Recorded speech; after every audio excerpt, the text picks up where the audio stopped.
I hope I'm not too late to set this culture straight. I know I made y'all wait for my random ass takes. I hope you see the pot in me. I hope you can see WILLMATIC.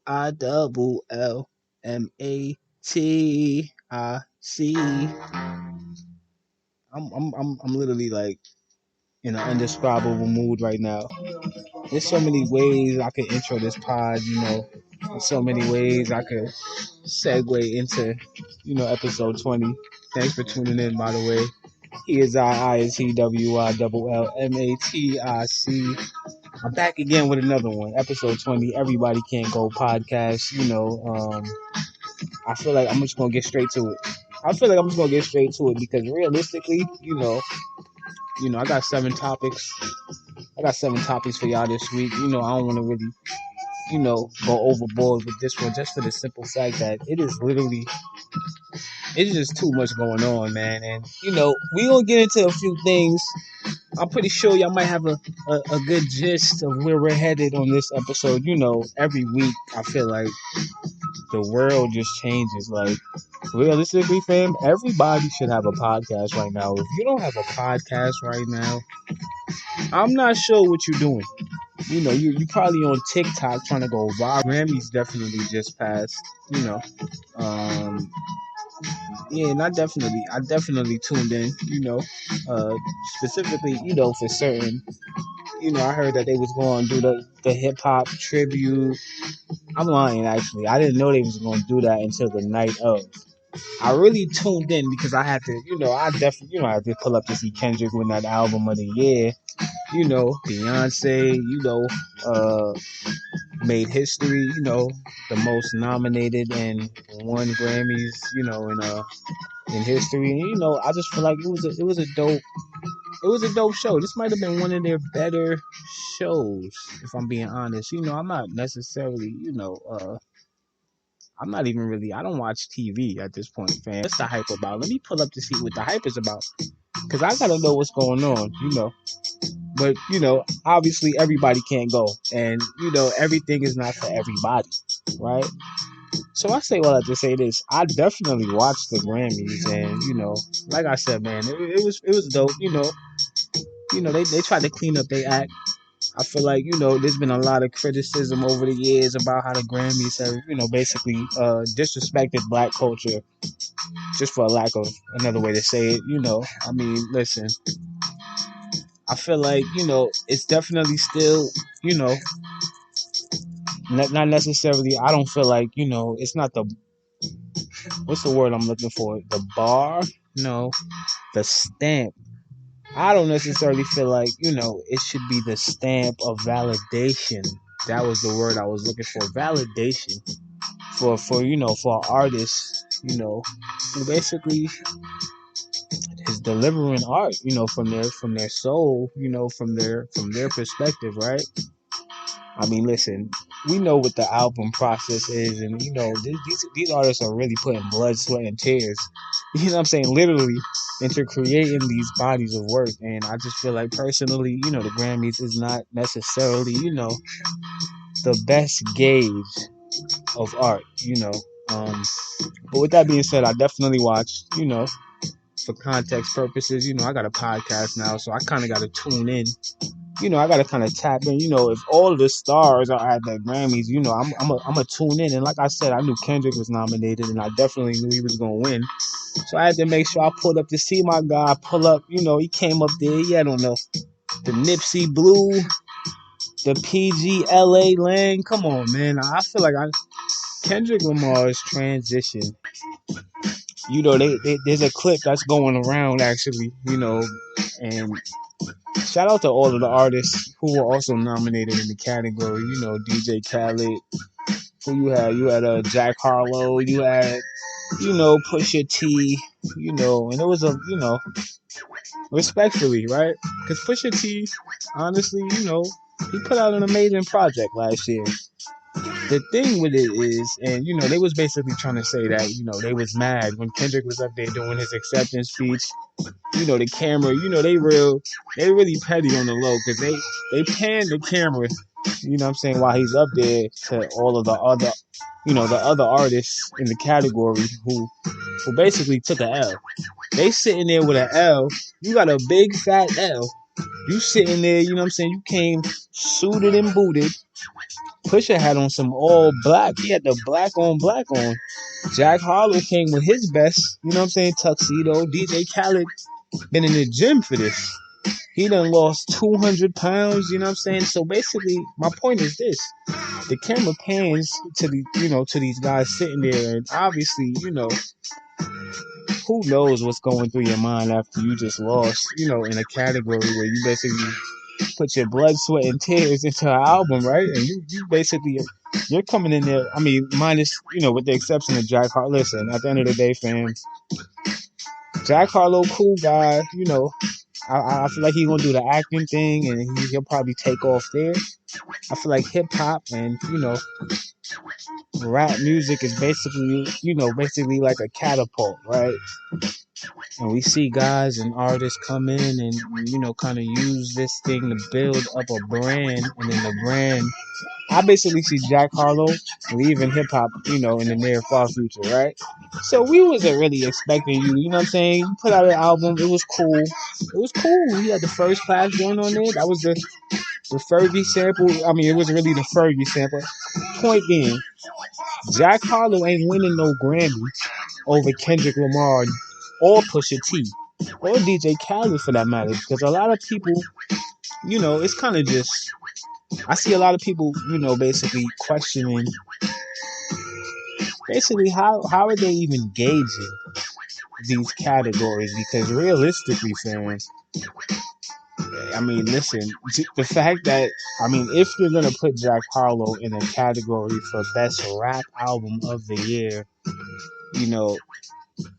arguably, as a matter of fact, not even arguably, it is blasphemy for you to not add on a few other artists should have been in that category. Basically, is what I'm trying to say. JID definitely put out an amazing project. Joey Badass, a few others. Denzel Curry, I believe.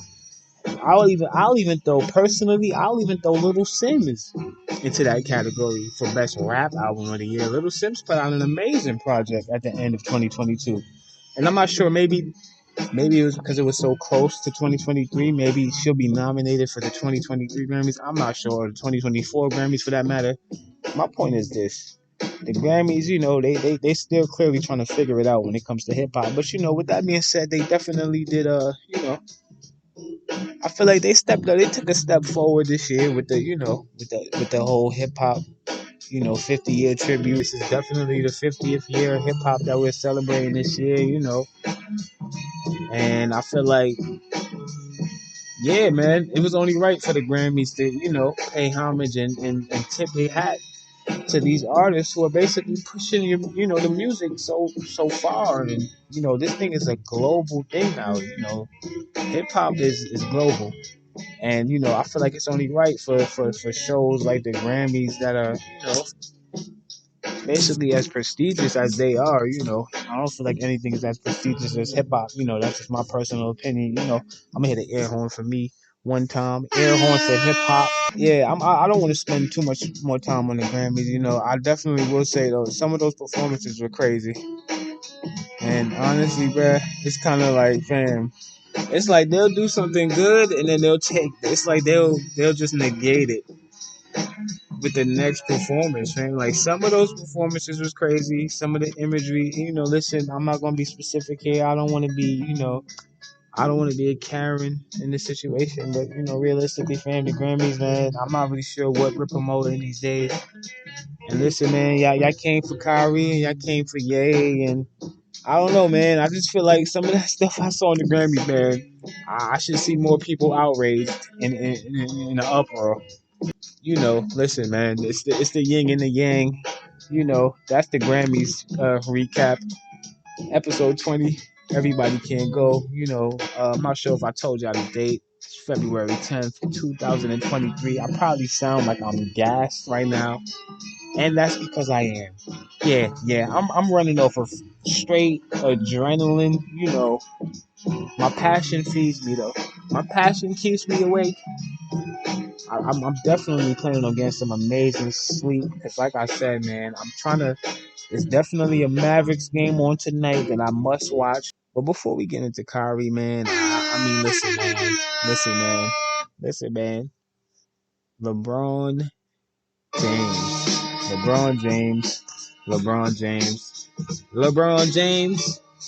That man, what an amazing moment in time. And I honestly, man, I watched that.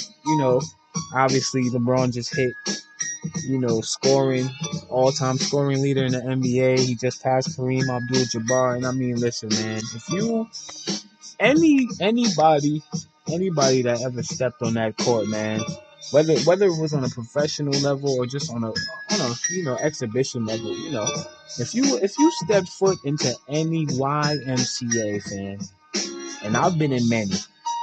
It's crazy. I was getting ready to say I never even owned a pair of LeBrons, which is crazy to me. I don't know why, but I'm definitely gonna get some LeBrons this summer. That's happening, and I just wanted to just take a moment, man, to just salute and say, man, LeBron James is the GOAT. There's no way around it, man. And listen, the debate is endless. The debate is endless. I know what y'all gonna say.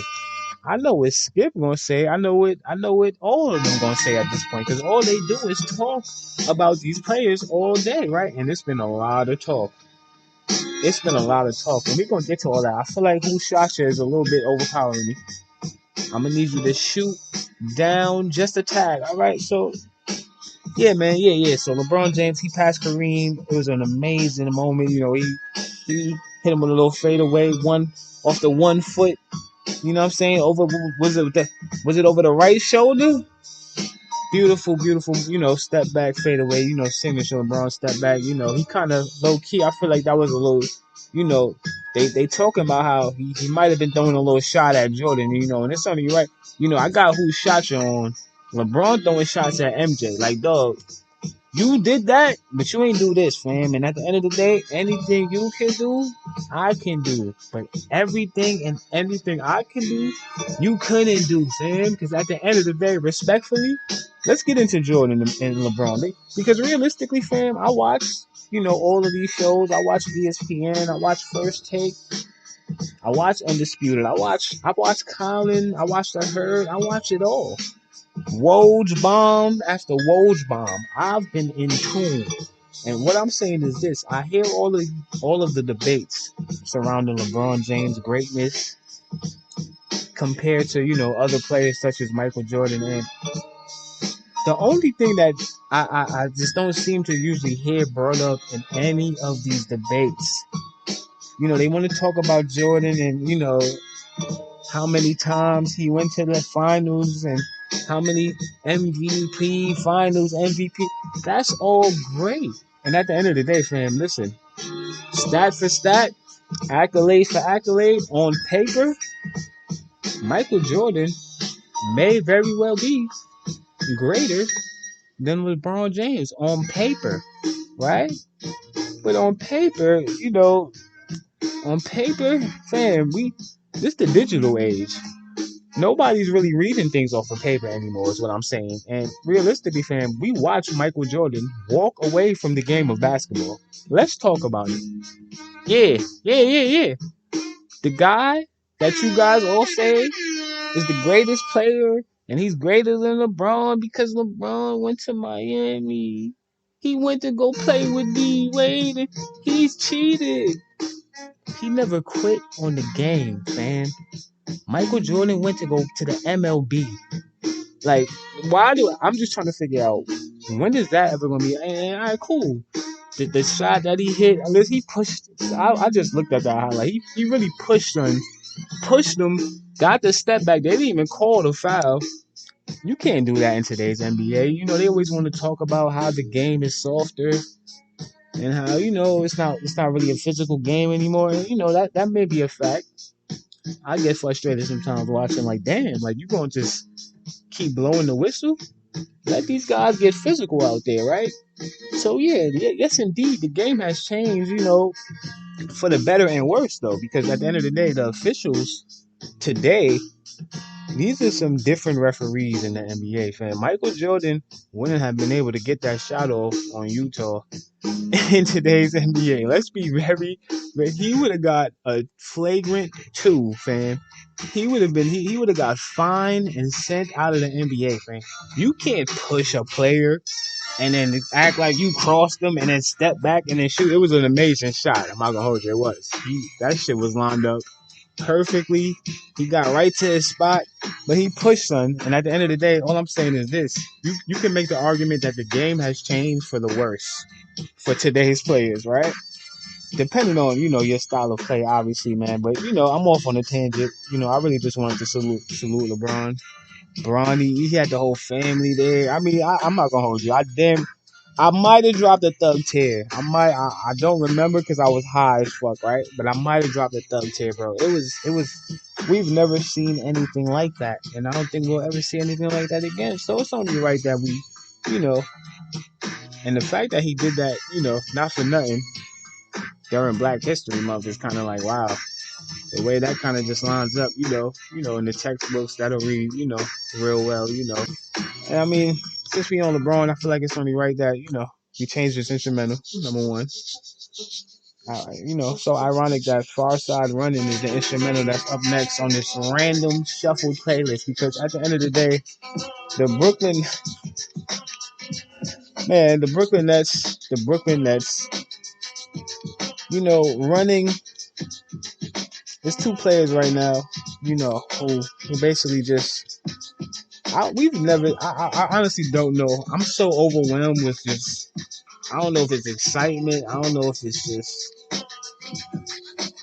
just pure joy. I don't even know how to describe the feelings that I'm feeling right now. But all I know is this: Kyrie Irving is wearing a Dallas Mavericks jersey, and he will be playing tonight, fam.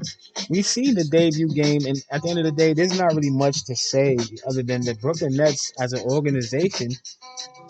I mean, you guys, it's not it, bro. It's not it. It's just not it. Never in a million years did I ever think I would see Kyrie Irving in a Dallas Mavericks jersey. But I'm not gonna hold you. Initially, when I seen the trade, ESPN. If you got the ESPN app, your phone battery has been dead for this entire week, right? Because I mean, the alerts have just been consistent and nonstop. I'm getting alerts every minute on the minute, right? So the Kyrie Irving thing comes across, and you see Dallas, and initially I'm like, Dallas, though. I'm just happy to see him get out of the negative environment because at the end of the day, fam, listen, speaking from experience, you know, on a smaller scale, right? Because we're not talking about, listen, I'm not dealing with the media and the NBA and the journalist Stephen A. Smith. I'm not waking up every day with people talking about me on national television when millions and millions of people will gather these perspectives and run with them, right? So with that being said, even on a smaller scale, just being in a negative environment or just being in a just somewhere where the energy is not right around you, and all my spiritual people, if you're a spiritual person, if you're connected, to the spiritual realm, to the universe, and obviously Kyrie is clearly, somebody who I would, consider someone who's very, very connected and interconnected, right? And has a deep understanding of self, right? Usually those individuals, you find yourself in those situations more often than not because we're just in a world now that pushes and promotes and thrives on so much negativity, and it's almost like, yeah, man, we just in some real negative times in general, right? So more often than not, you might find yourself in that situation, and it's really about how you go about handling the situation. And at the end of the day, Kyrie felt like he needed to remove himself from the situation, which is necessary at times. Ultimately, your surroundings, can consume you, right? If you don't adapt to your surroundings, right? So he made a decision to leave, and I just find it interesting that it wasn't until KD followed up and demanded a trade because obviously, they've been going back and forth, and this has been a thing. KD demanded a trade, not too long ago, a couple of weeks ago, right? He was trying to get up out of there, right? And this has just been a whole this disaster, bro. It's just been a disaster, and I'm trying to be objective, but realistically, man, the Brooklyn Nets, Sean Marks, man, I mean, this is truly a blemish that I'm not even sure how do you remove this from your resume. Personally, my suggestion was that Sean Marks should go paint now. Like just go do some painting, or what I'm saying. Maybe you want to switch sports and do the MLB thing like Jordan did. You know what I'm saying? Jordan quit on the NBA, but realistically, Jordan could still hoop because when he came back with the 4-5, he won like three more or something, right? How many rings he won with the 4-5 one? I think he won two. Point being, I mean, we still seen the decline, and at the end of the day, he ended up playing for the Wizards. Listen, we ain't never gonna see LeBron James on the Wizards. There's just so many other points to make when it comes to that debate. But I'm going back to a previous subject. We need to stay focused on Kyrie and KD.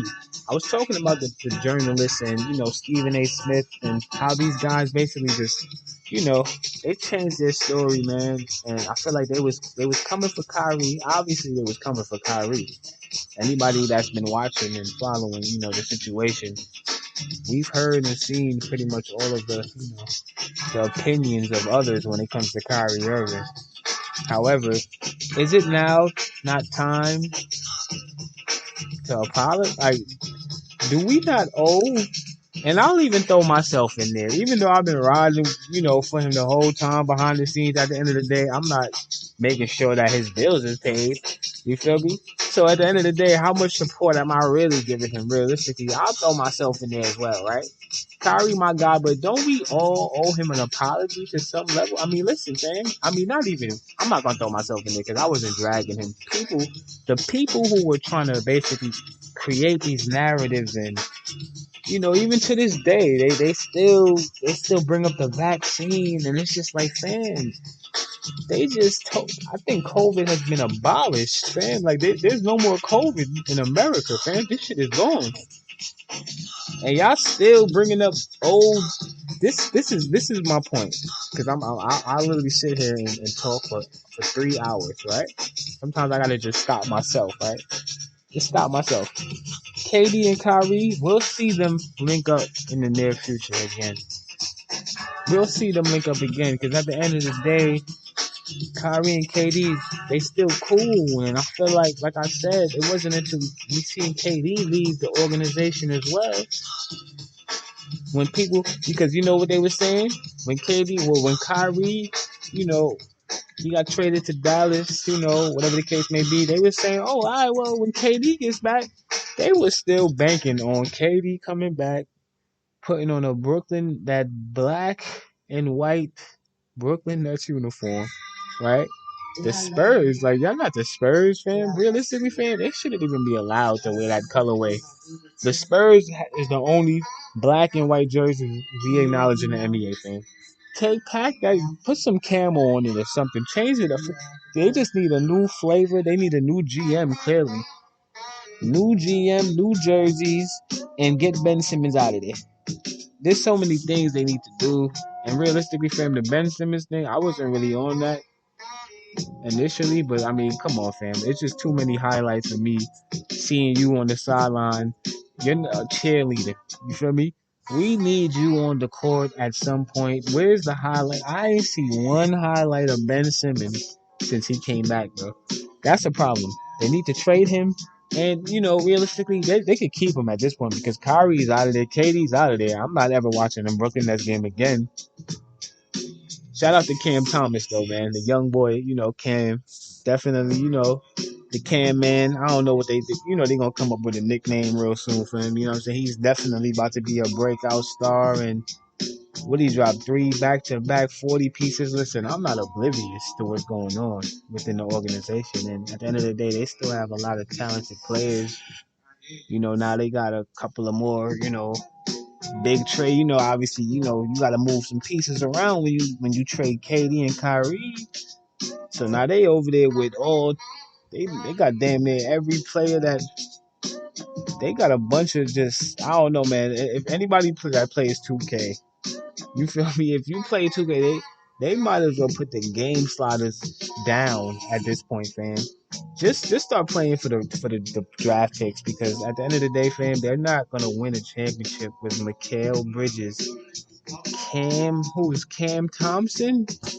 They sitting on the sidelines like, fam, what is going on? Why are we here right now? And that's got to be like a crazy feeling for a player. Like a lot of players, like look at John Wall for instance, right? Who literally got traded back to the team that he literally just left and said, "All right, y'all, I'm out. Good luck." Imagine you quit abruptly at your job, right? And somehow you have to on Monday morning you have to walk back in there and start over again, fam. Like you're taking such a step backwards. I'm not sure realistically, obviously, they got the buyout thing going on. I don't really know what's going on with all the contracts and stuff. I'm trying to act like I do. I just been really watching and following. But I know that there's the buyout, market thing and, obviously certain players like John Wall. We should never see John Wall in a Rockets jersey ever again, fam. That would literally be crazy, right? Send him back to the Wizards or something, because Bradley Beal is over there dolly. Nah, I'm lying. He got Kyle Kuzma. He got some pieces over there. Porzingis. They might be the big three on the low. They might win a championship. Wouldn't that be crazy? We sitting here thinking about the Celtics and shit. They over there, quietly trying to. Realistically, they might not even make the play in, bro. I'm not sure what their standards is. But listen, man, I don't want to stay on this too long. Kyrie definitely the debut game. The debut game was, they got the dub. I'm definitely team Dallas. Listen, man, wherever Kyrie lands, you know what I'm saying. That's where I stand. And at the end of the day, I'm a loyal fan. Kyrie Irving is my guy. He got the Mavs jersey on now. You will see me with a Mavs jersey on at some point. That's all I'm saying, fam. And realistically, he's probably not going to stay there, which is what makes this situation even more lit for me. Just knowing the fact that you basically have a shot at winning the championship here. It's basically like the Kawhi situation, right? Kawhi went to Toronto, It was kind of like an abrupt situation. It was similar. And, he left San Antonio, went over there. And literally in his first season, his situation was slightly different just for the simple fact that I feel like he really he played like a full season with them and kind of carried them, which was crazy, right? And then he really carried them through the playoffs and really won the championship and then left the following season. I feel like Kyrie Irving has the opportunity to do the same thing, And, they don't necessarily have an elite squad of, all stars or whatever the case may be. Like, obviously, the Brooklyn Nets squad that he left with KD, more talent, right, on that squad, right? But obviously, man, it doesn't necessarily only take talent to win a championship, man. And if there's any takeaway from this situation, that would be the biggest one, right? It's not all about the talent and it's not all about, elite level of scoring, which we know that Kyrie and KD bring to any team. It's clearly more to it. It's clearly about camaraderie, trust within the organization, and, just so many other things that happen behind the scenes that we're not even necessarily privy to. These reporters, they report on these stories, but, they don't, you ever ask yourself why? And honestly, this is something I really just thought of, right? Why is it that they don't report on, we don't hear them talking about these owners and everything that they got going on a daily. And at the end of the day, fam, like Kyrie, like he said in that press conference, right? He said a lot, but one of the things that he said, I'm a very, very, I really listen and pay attention to words, right? And he definitely mentioned, that he had an idea. He was basically more in love with the idea of coming to the Brooklyn Nets, right? and this being basically his dream as a kid. However, the reality of the situation is I should have took more time to do research and find out who these people are within the organization as people behind the scenes, as men. What y'all do on a daily? What y'all into? What are you doing on Sunday morning, fam? And my point is this: these reporters, there needs to be more of a. It's too biased. The reporting is basically more geared towards bringing players down. When in all reality, a lot of these team owners, as we've seen in the past, are some of the most corrupt people we have walking around in today's society, man. So I wanted to see more stories about the owners, man. Like what is Sean Marks? What he got going on? How many blunts did he smoke when he woke up? How much crack pipes is in his trunk? How many times did he get pulled over and curse out the police? How many N words have he? I'm just saying, fam. There got to be some dirt there. And if we're going to just focus on the players, I just feel like, what I'm saying, these journalists are basically not doing what they're getting paid to do. You feel me? And it's at a certain point, there is such a thing called as biased journalism. You know what I'm saying? And, it is what it is, man. It's kind of just a game at this point. And I'm a student of the game. So I see these things, man, and I gotta say these things, man. And this episode 20. So what better time than now? Listen, we're gonna move on from that because, like I said, I'll spend a long time just, man. He said a lot, man, and that press conference, was very, very telling to me. We still waiting to see KD, obviously, man. KD, I didn't even bring it up. KD ended up going to Phoenix, obviously. Everybody's seeing it at this point, right? It's not like I'm not. This is not a Woj bomb, right? This is just some, man. Who gonna win the championship this year, fam? Like realistically, like it's the Celtics. As of right now, it's the Celtics. In my mind, there's no other team better than that team. But at the same time, man, that we've never seen Devin Booker and KD together with Chris Paul, with an aging Chris Paul who is hungry. Chris Paul wants a championship, and at the end of the day, players like that, man, I hear a lot of reporters basically talking about his age and, how he's basically like a step slower or whatever the case may be. Realistically, fam, if anybody that ever hooped in any park, like realistically, that 38 we've seen guys playing 62. I think I might have even seen a 70-year-old, like at a certain point, fam. I've seen guys up there in age play full course in the sun for hours, man. So realistically, Chris Paul at 38 with KD and Devin Booker shouldn't really be something that we're looking at as like it's not gonna. As long as he can stay healthy, that might be the key right there. Because obviously Chris Paul has a history of being injured in the postseason. He definitely was due for at least a ring. He was due for one if he could have just stayed healthy, man. But obviously time will tell. So KD in Phoenix and Kyrie's in Dallas, man. They definitely playing tonight at 10 p.m. and I will be tuned in for that. What else you? Oh man, the Lakers definitely traded Russell Westbrook, man. That wasn't even on my docket, but I'm talking basketball, so it's a lot. Once again, too many trades to cover. This is not the Woj report. You feel me? This is definitely, as I look at the clock, it is 2:24 p.m. on the dot. And that is a fact. I will never lie on my podcast. This is literally 2:24 right now. With that being said, I feel like it's only right that I hit an air horn for the Mamba one time. You can't plan this stuff. Gotta hit an air horn for the Mamba. I'm gonna hit another one for Gigi as well. Yeah, man, a lot of NBA right now. As a matter of fact, NFL where? The Super Bowl is tomorrow? It don't even feel like the Super Bowl is. Actually, it's on Sunday, Carter. So it might as well be tomorrow. Because right now, ain't nobody cares about the Chiefs versus the Eagles. I certainly don't. However, I certainly will be tuned in for that halftime show. Rihanna's about to go up there and doing an amazing show. And I'm not gonna hold you. I've been really looking forward to this, and I'm actually kind of like surprised we act. You know, how sometimes you feel like certain things is too good to be true. Like Rihanna gonna do the Super Bowl halftime show when they announced it like 2 years ago. What was that like? I hate when they announce things early because then it just leaves you with all of that, anticipation. And but I heard that she only getting 13 minutes up there, which is blasphemy to me, bro.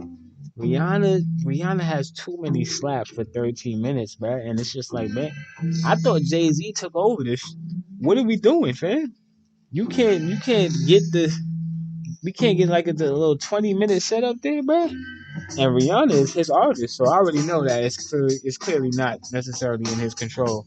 Because if it was up to him, I'm sure he would, obviously the Super Bowl is one of the most highly, advertised, sporting events of the year, So it's kind of like, I guess you could understand, the fact that she's doing the halftime show. I'm sure she just appreciates that, right? Because 13 minutes is short, but depending on how they do it, more than likely they're gonna cut songs into other songs. Yeah, you could get Sean Paul could pop out. She could get loyalty off with Kendrick. I mean, depending on how they, I'm not sure what the set looks like. It's probably gonna be like a whole thing, right? So I'm looking forward to that. And after that, I'm off that, right? I'm not really sure. I don't really have any predictions about the Super Bowl. I'm not a football guy. I'm sorry, it's not my thing. The helmets, the pads, I'm just not. I don't understand. I played Madden. That is the extent of my football knowledge. So I might know what like a first down is, or like I know the general rules of football. Let me not act like, and I actually used to play football low key, and low key I might have could have went realistically, man. So I said I was gonna go in order. So I said I was gonna go in order on my docket, and I actually forgot about this, man. On the NFL or NBA rather, all the hoopla going on. It low key got me in a good mood, man. I'm really on some positive stuff. It's also a lot of. There's a big UFC event tomorrow, actually. My guy Islam Makhachev will be fighting. What's the Australian guy? Uh, Volkanovski. I know his last name. I don't know his first name. The bold Australian guy, and they're going to be in his hometown, Australia, where he's never lost a fight. This is real deal MMA stuff. All my MMA heads, y'all already know what it is. Tomorrow night is going to be a movie. That fight, I don't really know what the card is, the full card. I know it's a bunch of, there's so many different UFC events. It's kind of hard to like remember which fights. I know we got a John Jones main event coming up against Cyril Gane, but that's in April. That's later on. There's just so many fights that are being made. Dana White is making fights every hour on the hour, man. This is insane. We got Jorge Masvidal coming back. It's just, I mean, the whole card basically is going to be fighting within the next 2 months, basically, right? So it's a lot to look forward to for that, But in the midst of, just all of the excitement and, every now and then a buzzkill is going to hit you.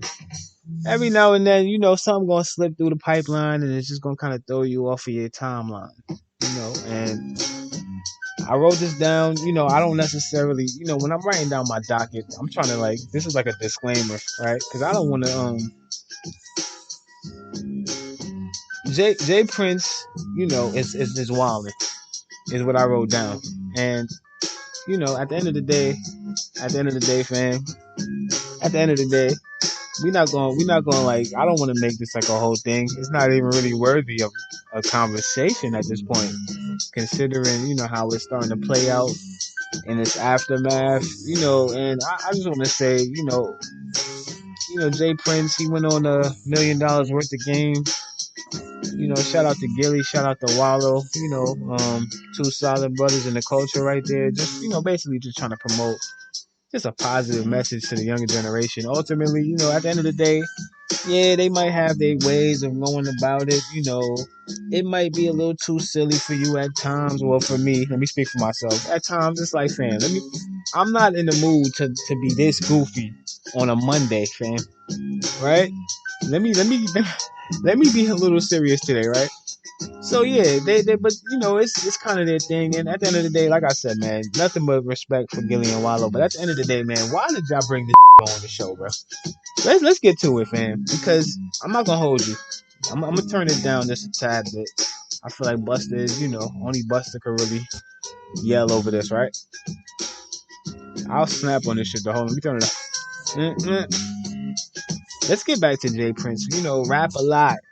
Jay Prince, Texas, Houston. This is the thing, right? At the end of the day, salute to Jay Prince, right? Because at the end of the day, there's a couple of people in the stories I don't know. I'm not sure what's going on. Who's watching? Listen, shout out and salute to Jay Prince first, right? We'll start it off with love. Because at the end of the day, I don't know Jay Prince. I don't really have. How can I have an issue with someone I don't know? My issue I have is with the interview that I watched, right? And the interview that I watched is basically an interview that Jay Prince, I don't know the other brother's name that was sitting there, but he basically was at the, at the whole scene where Takeoff, was basically murdered, slaughtered, assassinated on camera, at the end of last year. It's something that obviously very, very traumatic, and I'm not gonna hold you, bro. It's so unfortunate that we got people in our culture, man, such as Jay Prince, who feels like they're just bigger than the cause at the end of the day. Realistically, like, we didn't even need this interview is what I'm trying to get to, basically, right? I kind of was at a point where, the grieving, I didn't know Takeoff. Obviously, I was a fan, of the music, you know, and I feel like he was super talented, and he was a young black male, and realistically, fam, I don't have to know you for me to, for me to feel some type of way about a situation where I'm watching you get slaughtered on camera, and that's basically where we're at with it, man. It was just a traumatic situation, and I just feel like for Jay Prince to come back, it's a new year. Like, we in February. It's Black History Month. LeBron just got the scoring title. It's just like, why would you come now in the midst of just all of this just black greatness happening? Obviously, the unfortunate situation happened, and we have to acknowledge that, right? Rest in peace, Takeoff. But not only was it unfortunate, it was unnecessary. So the fact that it was both unfortunate and unnecessary, and I'm not gonna, I don't want to say anything specific, but they basically was sitting there with the mob ties hats on. He wore the hat on the thing, so I'm gonna say they have on hats that are basically representing, like, so if mob ties is the crew that's responsible for the death of Takeoff. Personally, so let me just get to some of the issues I have with the interview. You come there, you got Jay Prince Jr. there, his son is there, Jay Prince Jr. Salute, shout out to Jay Prince Jr., right? I don't know any of these people, but salute anyway, right? Because at the end of the day, realistically, the man had to have been doing something right to get to this point, right? You clearly have something going on up here where you was able to figure out a situation where you was able to put a lot of people on it. You want to salute that and everything. But I see the mob ties hats, I think about when I hear mob, and I just, the images that come to my mind when I hear mob, and I just feel like, man, we might have to get Jay Prince the out of here, man. What does Jay Prince stand for right now, for real? Which side is he on right now? Because if y'all sitting here telling me that this is okay, I feel like, personally, we didn't need the interview, number one. I feel like it was pointless. I feel like Jay Prince is kind of a little delusional to a certain degree. I feel like he might be the Fed. I don't know what's going on, man. You come and sit with a mob ties hat on when you know someone's family is grieving over the loss of their loved one, basically due to the hands of that mob, right? Right? The individual, and they explain the whole situation. There's no need to, recap what was said specifically. It's a whole interview. Obviously, you probably seen it by now. If not, it's $1 million worth of game. Jay Prince interview, right? If it's still up, they might have took it down. I don't know what's going on, right? I just felt like it was tasteless. I really was. I honestly was like kind of shocked, if I'm being honest, because everything that I've heard about Jay Prince, everything I've heard is, been just honorable respect, OG. And I feel like who had a good quote I heard? Charlemagne. Charlemagne actually had a really, really good quote, you know, on the rumor report. They still over there struggling to figure out the rumor report. It's actually funny to see, like, they getting different people to come, and they trying to just they still looking for a replacement for Angela Lee, right? The answer to that question is the Breakfast Club is finished, right? Respectfully. But I definitely caught a good quote from Charlemagne earlier where he basically said, keep the OG off of IG, fam. Keep the OG off of IG. That sums up this situation perfectly in my opinion, because it's just like it's a lot of bravado and a lot of posturing going on camera. It's like, fam, what is the purpose of this, right? And obviously Offset, shout out to him. Offset's name was, mentioned, and there's a back and forth going on right now. And that's not what we here to do, right? We're not here to steer the pot. This is not the shade room. We don't want to gossip. We don't want to, realistically though, I can definitely say that, as somebody who has been in these type of situations personally, all right. I've been in situations, not necessarily this situation, but situations adjacent to this, right? Where there's turmoil, where there's animosity, where there's a potential, for something to go left really, really fast, And at the end of the day, this is clearly one of those situations. So I just feel like knowing that we just lost the brother Takeoff, and in the fashion that we lost him, it's basically we're kind of repeating. It's insanity until somebody explains to me, whether you choose to or not. Everybody can't go. I just need to. I don't understand it. I don't understand it. I don't understand it. I don't want to see it anymore. I don't want to see this go any further. I don't want to say RIP anymore. I don't want to even say it to you know what I'm saying. I just hate the way that we've become so desensitized, and I don't even think we realize with these phones and with social media and the full effect. And this shit has given us brain damage, man. We are literally out here brain damaged on social media, trying to just portray the different things that we see while we're scrolling down our phones all day. And it's kind of scary. Like I said, man, we'll move on from there. There's nothing else to cover there. I just wanted to, bring it up because, like I said, I watched the interview, and it was tough to get through that interview. I'm not gonna hold you. It was definitely certain things said. I could do a little breakdown if I really wanted to, but I'm not gonna get into it, man. It was a lot of, if you're a deep thinker or just a listener, you're good with words, man. You watched that interview and you caught a lot, because a lot was said and there was a lot of posturing and the whole thing. And once again, keep the OG off of IG, respectfully. Uh, man, you know, respectfully, respectfully, respectfully, I just want to, man. As I say respectfully, I feel like it's only right that we segue to this, and it's actually, I'm going down the docket in order, and this is actually the next topic that I wrote down. I said respectfully, I feel like it's only right that we never settle for less. My heart driven, I confess. Where I live is infested with scarred women. Get your vest. The killer's infected with hard living. It's a test, and they say every blessing is God given. So I call it how I see it. Pages in the book of life, walking while I read it. See the hate is nothing good in sight. Sign of the times. Ruins of the end is intertwined in the rhyme. No computers, get your pen. Jot it down. Fathers is not around. Little boys growing up to be martyrs. How that sound when you're sold for sale? The devil want the best price. Whatever you do, respect life. respect life. Rest in power, Boom Pacino, Boom P, Mello, Romello, respect life. Listen, man. Seen the news the other day. I don't want to harp on this because obviously, it's so many different theories and that have been floating around the internet, for a few, I feel like few years now. Obviously the brother created the show Respect Life. It was a real popular web series on YouTube. I mean, really, really popular though. Like it was actually a great show, is what I'm saying. And the fact that the brother, decided to kind of just, pick up a camera and organically, do this thing in his neighborhood, and we've all been there, right?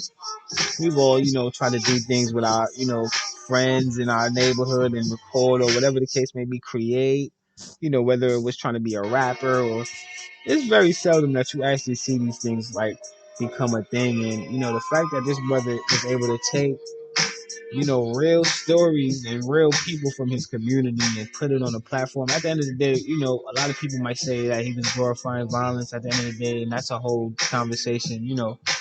Realistically, I feel like personally, he wasn't doing anything differently than Martin Scorsese, right? I could go watch Terminator, fam.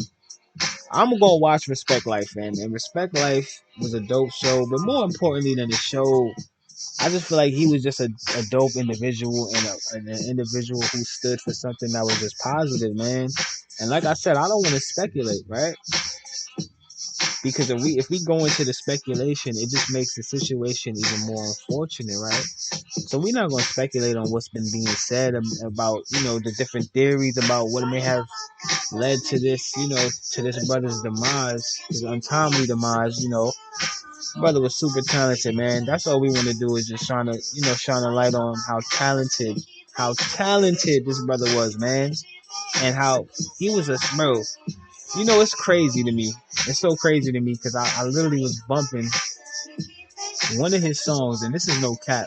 And this is kind of why it hit me a little harder too. I promise you, I was playing. He got a song called "Heard Him Say," where he basically rapped over the Kanye, "Heard Him Say" instrumental. You know what I'm saying? It's on YouTube.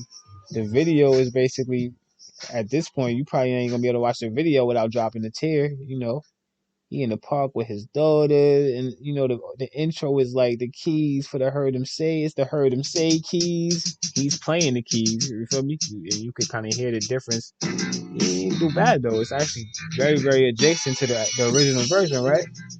So it's just like, and then he spit some of the hardest verses that I've ever heard in my life. When he talking on there, like it's one of my favorite songs. It's literally on my Apple playlist. It's not on Apple. It's on my Apple playlist though. You feel me?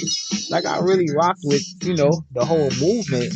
And when I seen that the brother, kind of went down or whatever the case may be, obviously there was speculation. I said, all right, cool. You know what? A brother like that gonna pull through. He gonna push through. He gonna get through whatever the situation is, man. And I was really genuinely looking forward to seeing this brother, come back and basically continue, what he started with the whole show and everything like that. And I seen that they try to continue. They went on to do a couple of episodes since he left or whatever the case may be. And it was cool. It was cool. It's just not, we don't want to it wasn't hitting the same, man. It just wasn't hitting the same. And obviously, he was the brains behind the operation, right? Respectfully, Respect Life.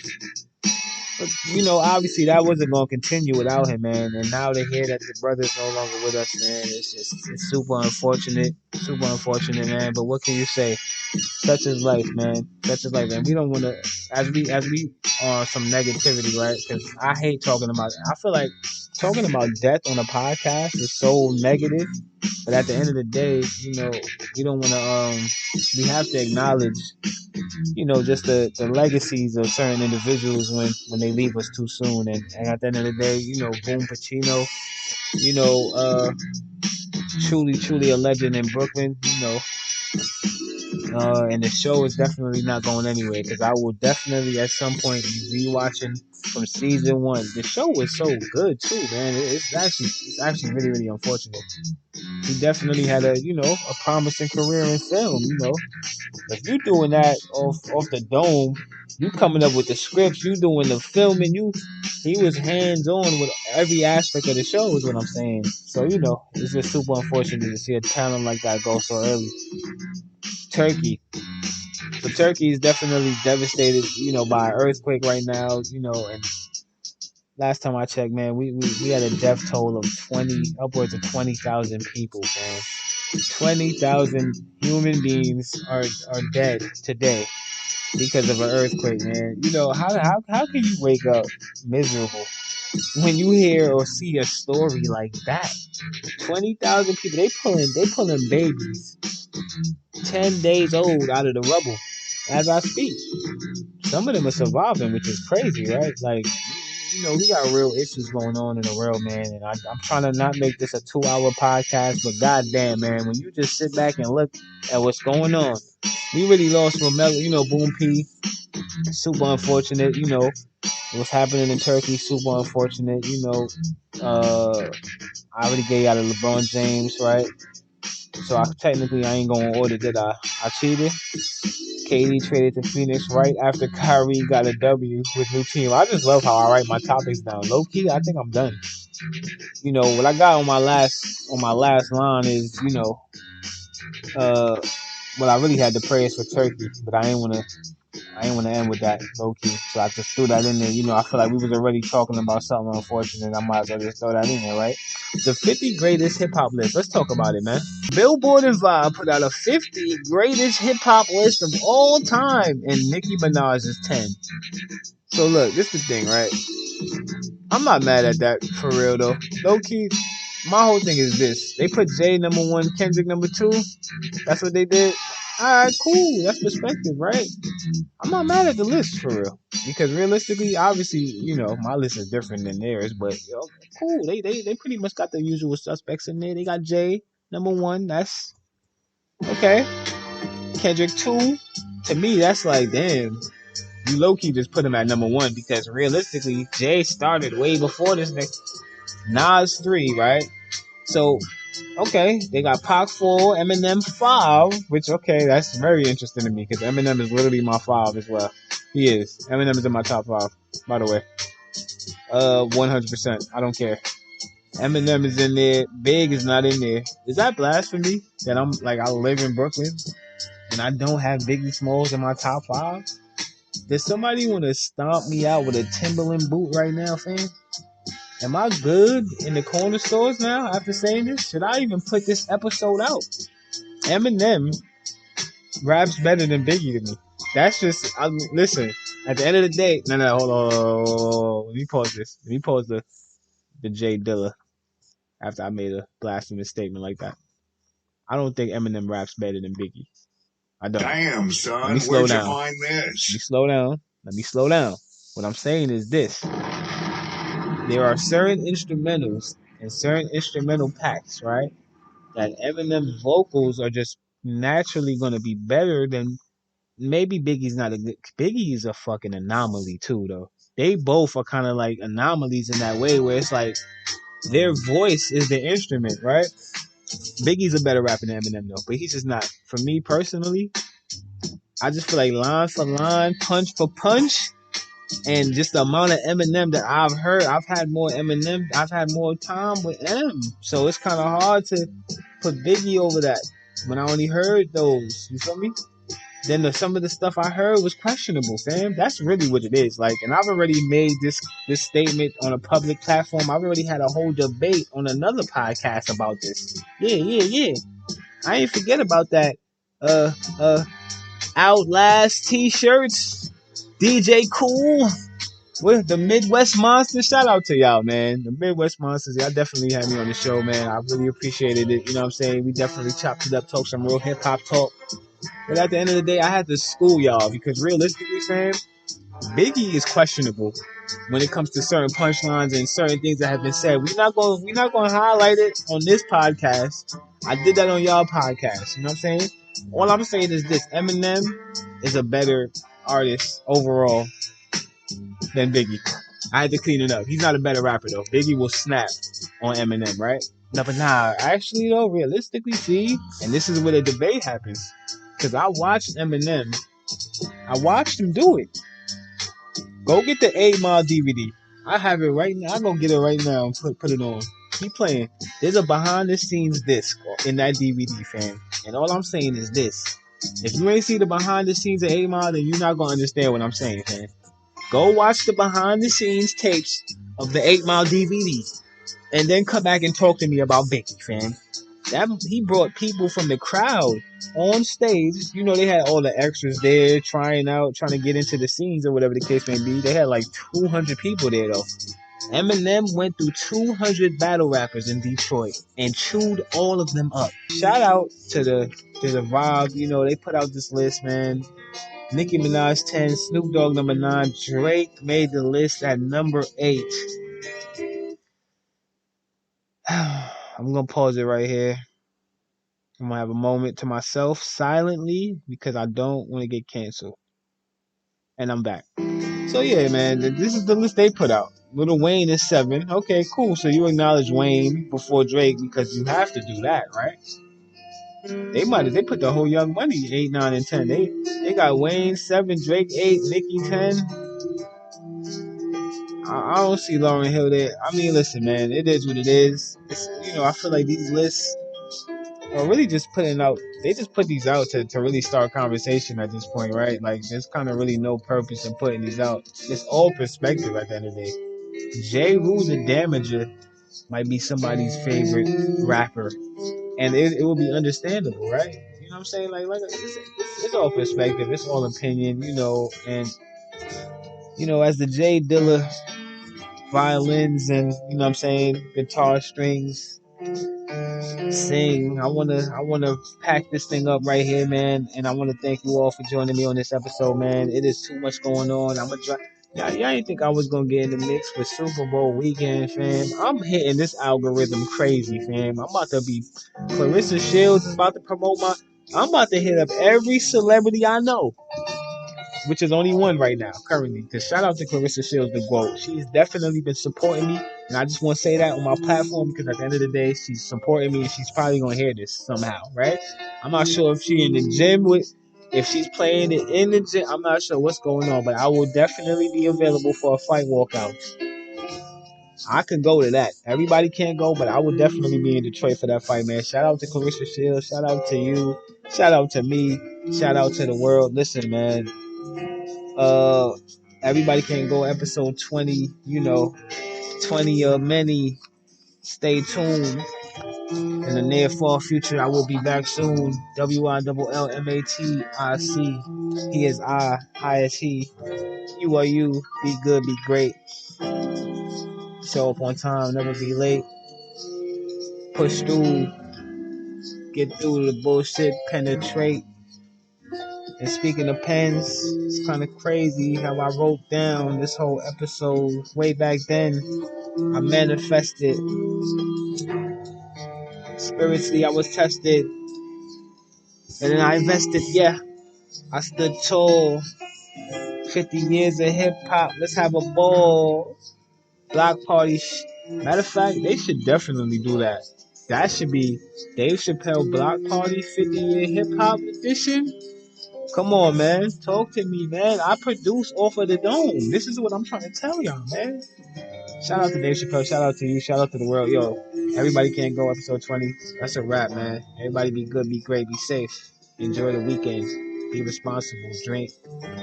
Don't drive. Smoke. Catch a vibe.